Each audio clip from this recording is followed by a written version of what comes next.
আসসালামু আলাইকুম প্রিয় দর্শক, যারা নিয়মিত অ্যাগ্রোমার্টের ভিডিও দেখেন তাদেরকে অভিনন্দন। প্রিয় কৃষক ভাই বোনেরা, যারা লতা জাতীয় বিভিন্ন ধরনের ফসল করে থাকেন তাদের উদ্দেশ্যে আমরা আজকে লতা জাতীয় ফসল ধুন্দুল বিষয়ে কিছু পরামর্শ আপনাদেরকে জানাবো। প্রথমত, ধুন্দুল যখন আপনাদের কাছে মাচায় উঠে যায়, পাতা বেশি থাকলে সাধারণত ধুন্দুলটা ফলন কম হয়,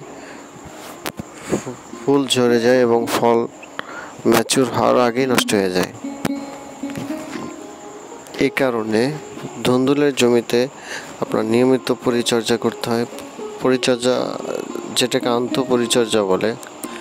প্রথমত আমরা যে পাতাগুলো বয়স্ক পাতা সেগুলো তুলে ফেলে দিই, এবং আরেকটি বিষয় হলো যে ধুন্দুল যদি আপনারা নিয়মিত মাচা থেকে নামিয়ে না দেন তাহলে এটি বেশিরভাগ নষ্ট হয়ে যাবে, যেমন বাঁকা হয়ে যাবে, তারপরে পোকার আক্রমণ বেশি হবে, নষ্ট হবে বিভিন্নভাবে, এবং অনেক ধুন্দুল যেটা আমরা দেখতেই পাবো না সেগুলো ম্যাচুর হয়ে পরিপক্ক হয়ে নষ্ট হয়ে যাবে।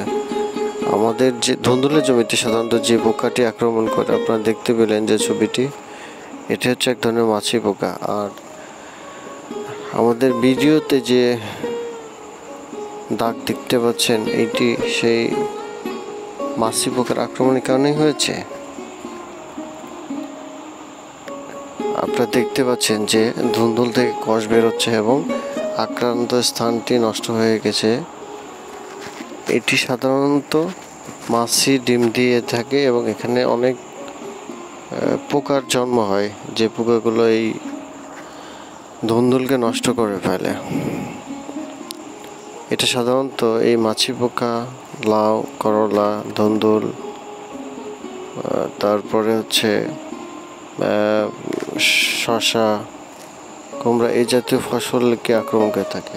আমরা এটা থেকে বাঁচতে হলে আমাদেরকে যে কীটনাশক দিতে হবে তা আমরা আমাদের কমেন্ট বক্সে আপনাদেরকে জানিয়ে দেব।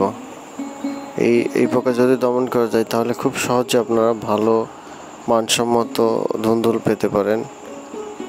আমাদের জমিতে সাধারণত মাছি পোকার আক্রমণ খুবই কম হয়, কারণ আমরা চেষ্টা করি সাধারণত দমন করার জন্য যে স্প্রেগুলো দেওয়ার, তারপরে আপনার হচ্ছে সেক্স ফেরোমন যে ট্যাব ব্যবহার করার।